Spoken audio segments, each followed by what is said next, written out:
Assalamualaikum warahmatullahi wabarakatuh.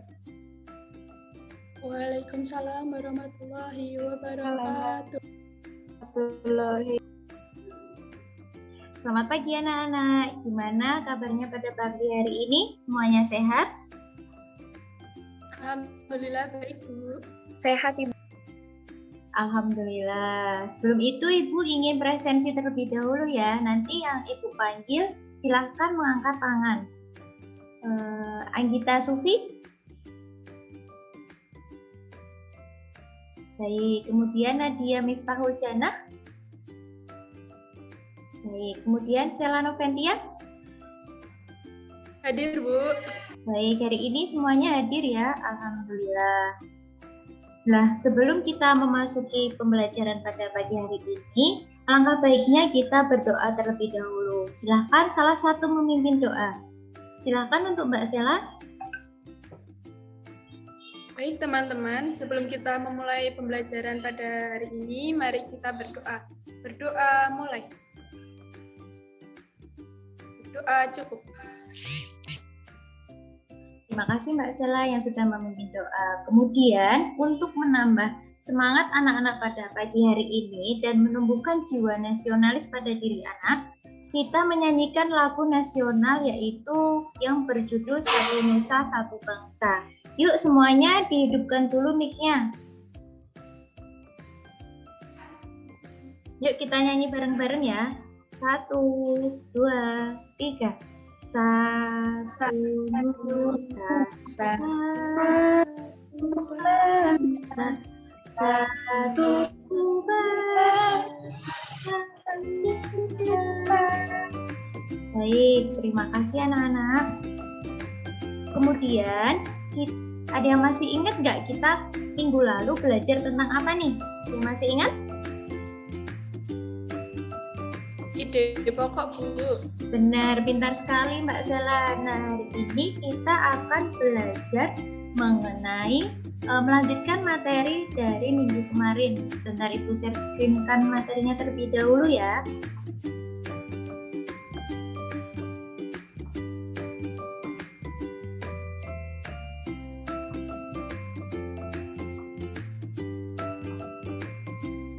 Nah, apakah sudah terlihat share screen materinya? Sudah, Bu.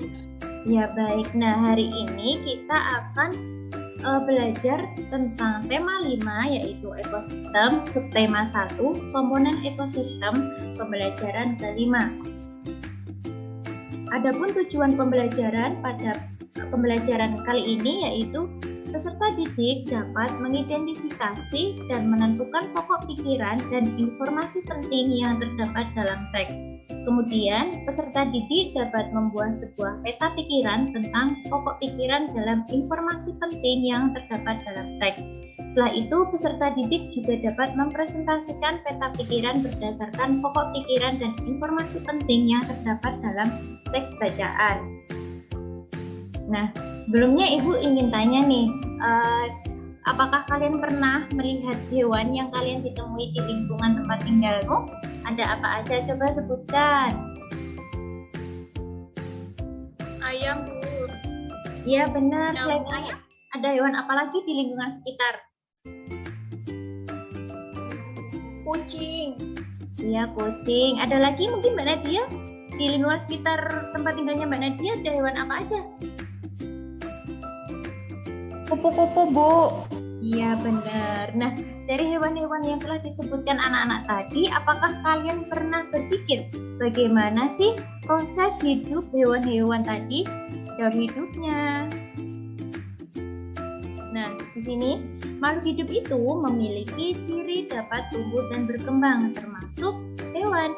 Hewan dapat tumbuh dan berkembang karena melalui tahapan daur hidup. Nah, apakah anak-anak di sini tahu apa itu yang dimaksud dengan daur hidup? Ada yang mau mencoba menjawab? Saya, Bu. Ya, silakan Mbak Sela. Daur hidup itu proses perubahan bentuk yang dialami makhluk hidup sepanjang hidupnya, Bu. Iya, benar sekali. Nah, ini daur hidup adalah proses perubahan bentuk yang dialami makhluk hidup sepanjang hidupnya. Nah, di sini Ibu mempunyai video mengenai daur hidup hewan. Silakan untuk anak-anak menyimak video yang Ibu tayangkan ya.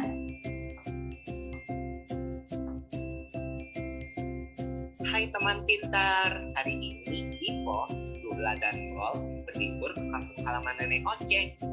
Kira-kira gimana tingkah dan keseruan mereka ya? Perubahan bentuk jenis hewan yang umumnya mengalami fase metamorfosis ini adalah golongan amfibia dan serangga. Namun, tidak semua hewan mengalami fase metamorfosis. Sebagian besar hewan seperti golongan mamalia, unggas, reptilia, dan ikan tidak mengalami perubahan bentuk selama fase pertumbuhannya, atau disebut dengan ametamorfosis.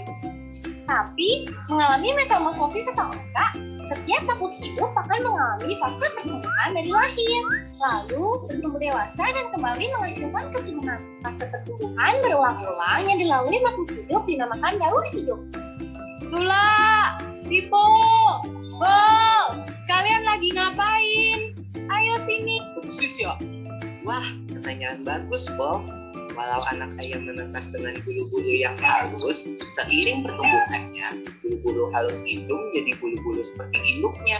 Hanan paling cepat ya. Nenek masakin lagi buat kalian.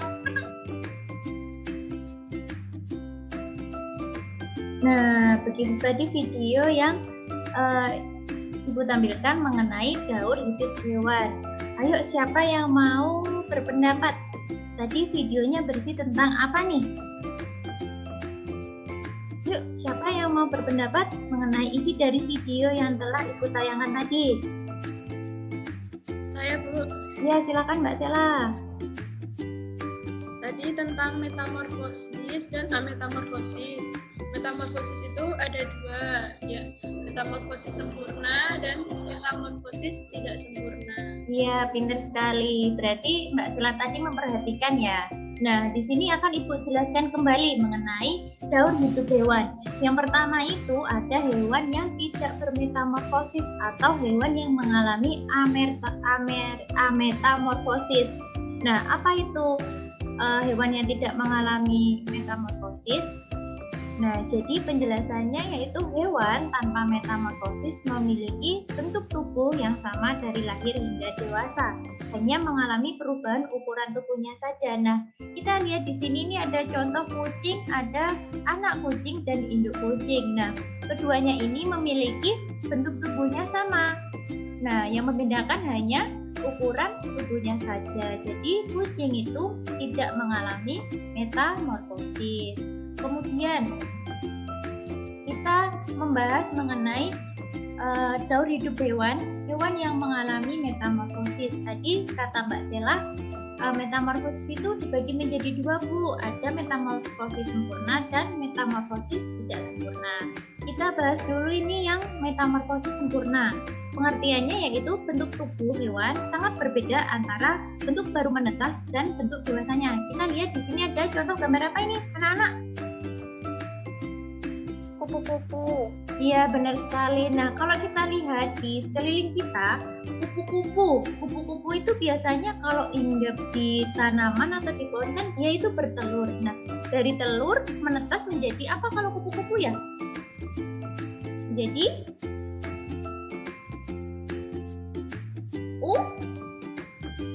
Ulat. Iya, benar sekali. Kan dari lahirnya, dari proses menetas dari telur menjadi ulat itu, habis ulat menjadi telur ulat, kepompong dan kupu-kupu. Jadi itu mengalami bentuk tubuhnya itu berbeda. Dari ulat sama kupu-kupu itu memiliki bentuk tubuh yang berbeda.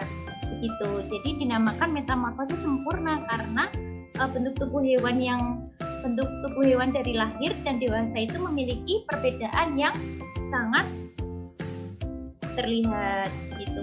Coba Ibu ingin tanya, contoh hewan lain selain kupu-kupu yang mengalami metamorfosis sempurna ada apa aja?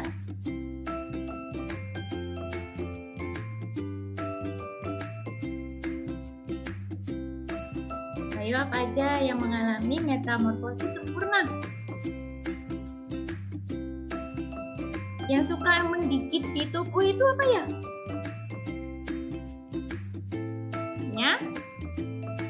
Nyamuk. Iya, pinter.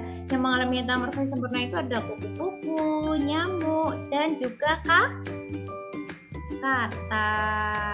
Nah, kemudian kita akan membahas mengenai daur hidup hewan yang bermetamorfosis tidak sempurna.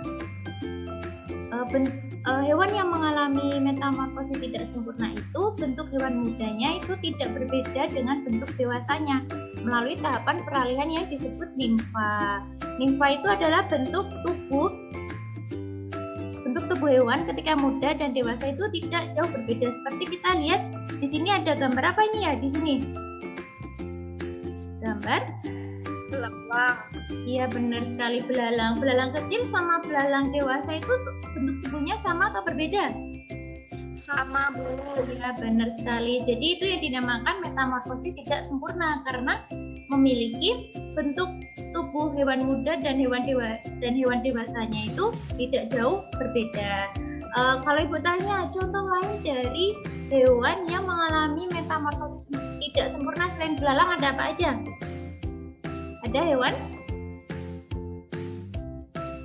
Kecoa. Iya, benar, pintar sekali Mbak Zela, ada hewan kecoa. Nah, di sini Ibu mempunyai 3 gambar. Kalian tahu nggak ini ada gambar apa aja ini ya?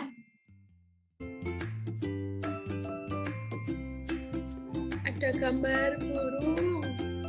Iya, terus ini yang tengah gambar? Iya, gambar kucing. Terus yang terakhir gambar?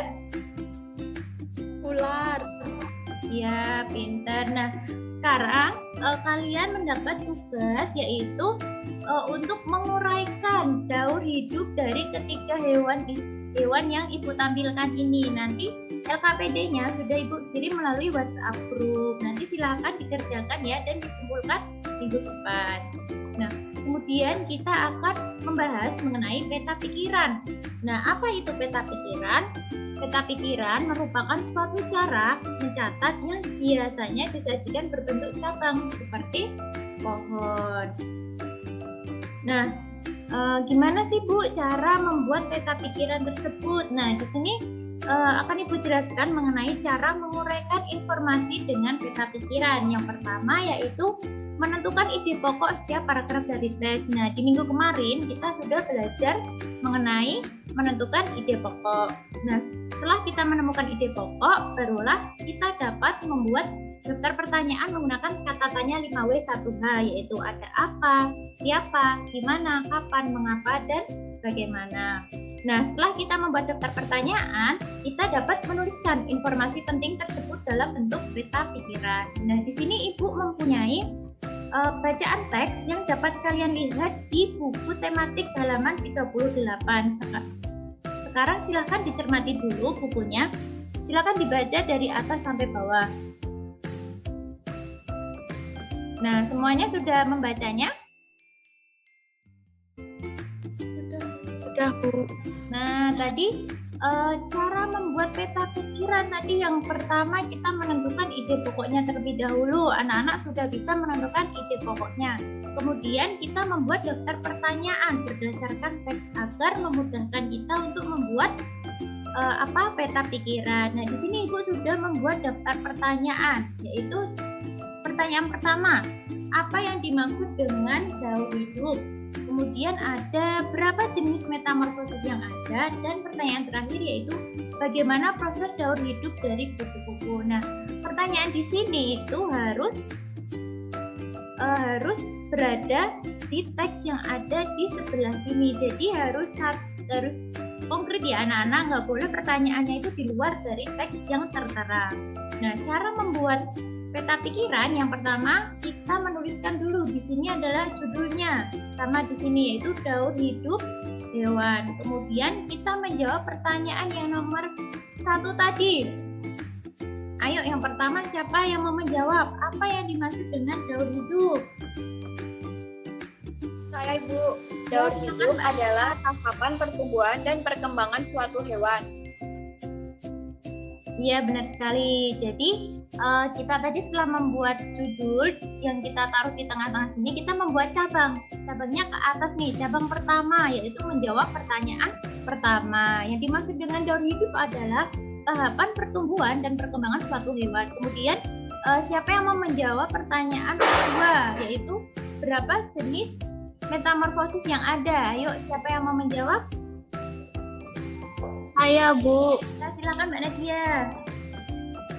Ada 2 jenis metamorfosis. Yang pertama metamorfosis sempurna dan yang kedua metamorfosis tidak sempurna, Bu.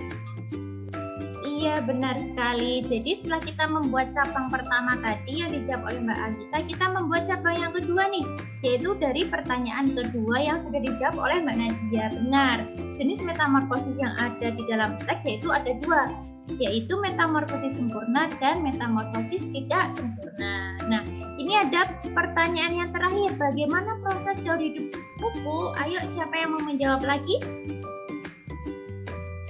Saya, Bu. Ya, silakan Kak Sela. Proses daur hidup kupu-kupu itu mulai dari telur, ulat, kepompong, kemudian kupu-kupu. Iya, benar sekali. Ini kita membuat cabang yang ketiga untuk pertanyaan yang ketiga, yaitu proses daur hidup kupu-kupu mulai dari telur, ulat, kepompong hingga kupu-kupu. Nah, di sini kita sudah menyelesaikan satu peta pikiran berdasarkan teks daur hidup hewan yang ada di buku tematik. Nah, gunanya dari peta pikiran ini memudahkan kita dalam